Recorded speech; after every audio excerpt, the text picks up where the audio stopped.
negotiation between my staff and Democrats and Republicans, we came to a clear bipartisan deal. It was the strongest border security agreement in decades. But then Republicans in Congress, not all, but walked away from it. Why? Because Donald Trump told them to.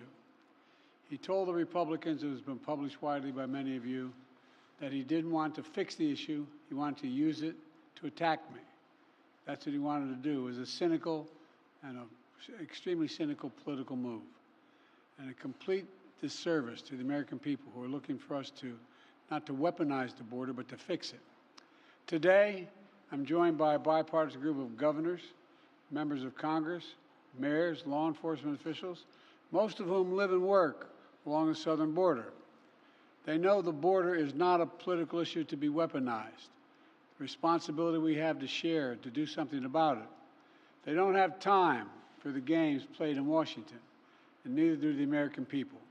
So today, I'm moving past Republican obstruction and using the executive authorities available to me as president to do what I can on my own to address the border.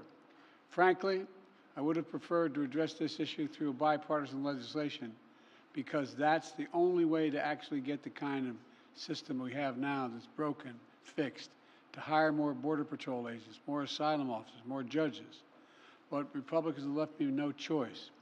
Today, I'm announcing actions to bar migrants who cross our southern border unlawfully from receiving asylum. Migrants will be restricted from receiving asylum at our southern border unless they seek it after entering through an established lawful process. And those who seek to come to the United States legally, for example, by making an appointment and coming to a port of entry, asylum will still be available to them, still available. But if an individual chooses not to use our legal pathways, if they choose to come without permission and against the law, they'll be restricted from receiving asylum and staying in the United States. This action will help us gain control of our border, restore order into the process. This ban will remain in place until the number of people trying to enter illegally is reduced to a level that our system can effectively manage. We'll carry out this order consistent with all our responsibilities under international law, every one of them. In addition to this action, we recently made important reforms in our asylum system, more efficient and more secure reforms. The goal is to deliver decisions on asylum as quickly as possible. The quicker decision means that a migrant is less likely to pay a criminal smuggler thousands of dollars to take him on a dangerous journey, knowing that if in fact they move in the wrong direction, they're returned around quickly. And 2 weeks ago, the Department of Justice started a new docket in the immigration courts to address cases where people who've recently crossed the border and they make a decision within 6 months rather than 6 years, because that's what happens now. Additionally, the Department of Homeland Security has proposed new rules to allow federal law enforcement to more quickly remove asylum seekers that have criminal convictions and remove them from the United States.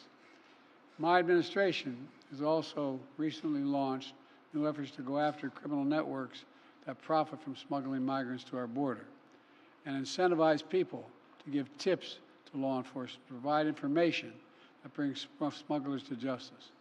We're also sending additional federal prosecutors to hotspots along the border and prosecute individuals who break our immigration laws. One other critical step that we will be taking, and that has made a huge difference. We continue to work closely with our Mexican neighbors instead of attacking Mexico. And it's worked. We've built a strong partnership of trust between the Mexican President López Obrador, and I'm going to do the same with the Mexican-elect President who I spoke with yesterday.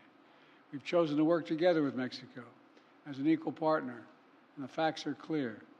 Due to the arrangements that I've reached with President Obrador, the number of migrants coming and to our shared border unlawfully in recent months has dropped dramatically. But while these steps are important, they're not enough. To truly secure the border, we have to change our laws, and Congress needs to provide the necessary funding to hire 1,500 more border security agents, 100 more immigration judges to help tackle the backlog of cases, more than 2 million of them, 4,300 more asylum officers to make decisions in less than 6 months instead of 6 years, which is what it takes now, and around 100 more high-tech detection machines to significantly increase the ability to screen and stop fentanyl being smuggled into the United States. These investments were one of the primary reasons that the Border Patrol Union endorsed the bipartisan deal in the first place. And these investments are essential, remain essential. As far as I'm concerned, if you're not willing to spend the money to hire more Border Patrol agents, more asylum officers, more judges, more high-tech machinery, you're just not serious about protecting our border. It's as simple as that. I believe that immigration has always been a lifeblood of America. We're constantly renewed by an infusion of people and new talent. The Statue of Liberty is not some relic of American history. It stands for who we are as the United States. So I will never demonize immigrants. I'll never refer to immigrants as poisoning the blood of a country. And further, I'll never separate children from their families at the border. I will not ban people from this country because of their religious beliefs. I will not use the U.S. military to go into neighborhoods all across the country to pull millions of people out of their homes and away from their families to put detention camps while awaiting deportation, as my predecessor says he will do if he occupies his office again.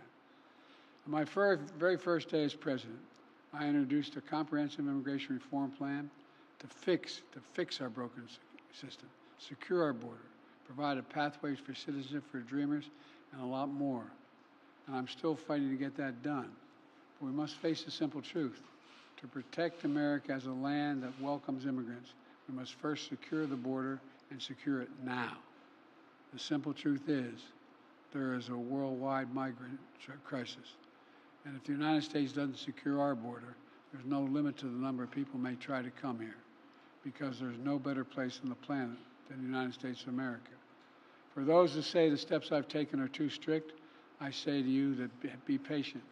And goodwill of American people are wearing thin right now. Doing nothing is not an option. We have to act.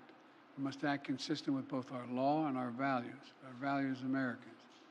I'll take these steps today, not to walk away from who we are as Americans, but to make sure we preserve who we are for future generations to come. Today, I've spoken about what we need to do to secure the border. In the weeks ahead, and I mean the weeks ahead, I'll speak to how we can make our immigration system more fair and more just. Let's fix the problem and stop fighting about it. I'm doing my part. We're doing our part. Congressional Republicans should do their part. Thank you very much.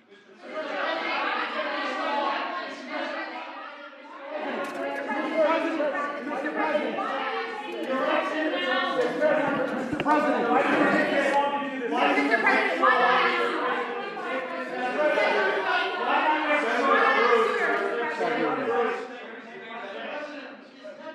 playing politics with the war.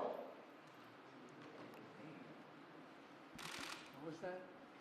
I asked, sir, is Prime Minister Netanyahu playing politics with the war?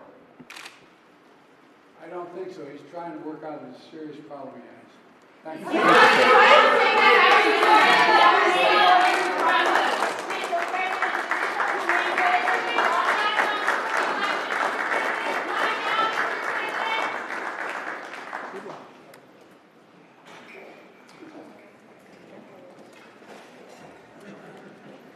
Keep it short. Not much room for nuance.